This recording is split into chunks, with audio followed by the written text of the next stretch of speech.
Shri Venkateswara gold తాకట్టులో ఉన్న మీ బంగారాన్ని విడిపించి కొనబడును.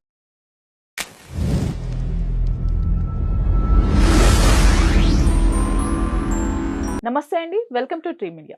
మనతో పాటు ప్రముఖ వాస్తు జ్యోతిష్య నిపుణులు శ్రీ లలితాదేవి ఉపాసకులు బ్రహ్మశ్రీ నానాజీ పట్నాయక్ గారు ఉన్నారు.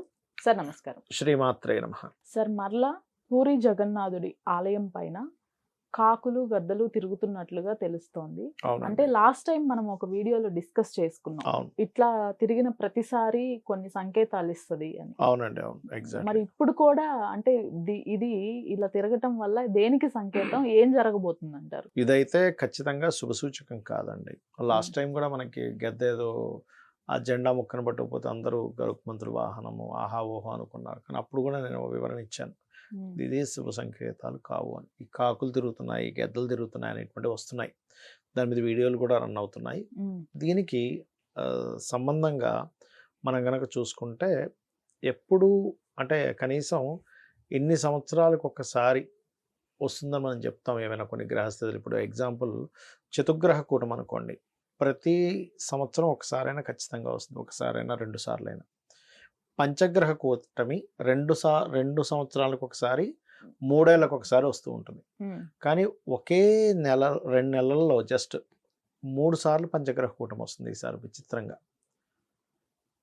అందరూ ఏంటంటే యాక్చువల్గా మీకు ఉగాది తర్వాత నుంచి విచిత్రంగా ఉందంటున్నారు, కానీ నా ఉద్దేశం ఏంటంటే ఆల్రెడీ మనకి 2025 నవంబర్ నుంచే మనం ఊహించినటువంటివి, అంటే మనం ఊహించలేం ఇలా జరుగుతాయి అని. అటాక్స్ అనుకోండి, ఇప్పుడు పెహల్గాం దాడి జరిగింది చూసారా, అప్పుడు కూడా గెద్ద తీసుకెళ్ళిపోయినందుకు పెహల్గాం దాడి జరిగింది.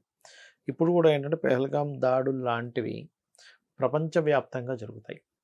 కొంతమంది గుంపుగా మీరు గమనించండి, గ్రహ కూటములు జరిగినప్పుడు ఎప్పుడైనా సరే మనకి ఏపీ ఎలక్షన్స్ జరిగాయి గుర్తుందా, అప్పుడు కూడా గ్రహ కూటమి వచ్చింది, పంచగ్రహ కూటమి.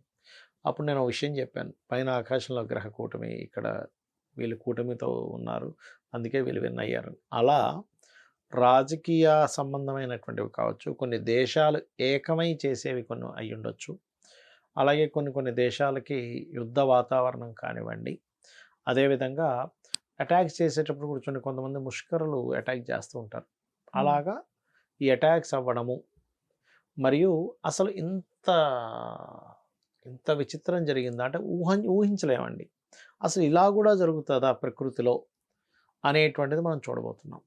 అసలు ఇలా కూడా జరుగుతాయా, ఇలాంటి వైరస్లు వస్తున్నాయా, ఇలాంటి ప్లాన్లు కూడా వేస్తున్నారా, అసలు ఇదేంటి ఇంత పెద్ద వాటర్తో కూడినటువంటిది అట్లా ఎట్లా పడిపోయింది, లేకపోతే ఇంత పెద్ద వరద వస్తుందా, అసలు ఇది అసలు ఎలా సాధ్యము అనేటువంటివి మనం చాలా చూస్తాం వింతలు. ఎందుకంటే గ్రహస్థితిలో ఎటువంటి వింతలు జరుగుతాయో గోచారంలో అటువంటి వింతలు భూమికి సంబంధం కలిగి ఉంటుంది. నిమిత్త రూపంలో ఎటువంటి వింతలు విశేషాలు మనం చూస్తూ ఉంటాము. ఎందుకంటే జగన్నాథుడు ఆలయం మీద ఎటువంటి పక్షులు కానీ తిరగవు. ఇప్పుడు చిలకలు తిరగడం వేరు. ఇప్పుడు మనం గనక కంచి కామాక్షి ఆలయంకి వెళ్ళామనుకోండి, అక్కడ రామచిలుకలు విపరీతంగా తిరుగుతుంటాయి. That is positive sign. అంటే ఏమిటి, భగవంతుడిని తీసుకున్న, ప్రజల్ని తీసుకున్న గురువు కారకుడు. జూపిటర్ ఈజ్ ది కారక ఆఫ్ జీవ. ఆ జీవులకు శక్తినిచ్చేది కూడా జూపిటరే మళ్ళీ అగైన్. అందుకే మనకి ఎవరికైనా జన్మజాతకంలో గురుబలం బాగుందనుకోండి, మనం ఏం చెప్తామంటే, ఏమంటే మీకు గురుబలం చాలా బాగుంది, భగవత్ అనుగ్రహం అద్భుతంగా ఉంది, మీకు ఇంకా తిరుగులేదు, ఏం కాదు, ఏమైనా అప్ అండ్ డౌన్స్ వచ్చినా సరే మీరు లాగించేస్తారంట. అదే గురుబలం దగ్గరికి శాటర్న్ కారకత్వమైన కాకులు, నెగటివ్ ఎనర్జీస్కి కొంత కారకత్వమైనటువంటి కొన్ని ఇవి మనకి ప్రకృతిలో కనబడుతున్నప్పుడు దాని అర్థం ఏమిటంటే జీవరాశికి, జీవులకి, అది ఎంతసేపు మనుషులనే అనుకోవడానికి వెళ్ళేది, అడవుల్లో ఉండేటువంటి జంతువులు అనుకోవచ్చు. జంతువుల మూలంగా కొన్ని, ఇప్పుడు మనం జూకి వెళ్తున్నాము, జూకి వెళ్ళినప్పుడు జూలో ఏదో పులి బయటకు వచ్చేసేది ఇబ్బంది పెట్టింది అనుకోవచ్చు. లేకపోతే కొంత మనం అప్పుడప్పుడు వింటుంటాం చూసారా, ఇది కుక్కలన్నీ అటాక్ చేస్తున్నాయంట, ఇట్లాంటివి కావచ్చు. అంటే జీవరాశుల ద్వారా మనుషులకి ఇబ్బంది, లేదా జీవరాశులకి ఇబ్బంది. అదేవిధంగా మనం గతంలో ఆల్రెడీ చెప్పుకున్నాను ఫ్లైట్ రిలేటెడ్ది, మనం అది ఆల్రెడీ అయింది కూడా.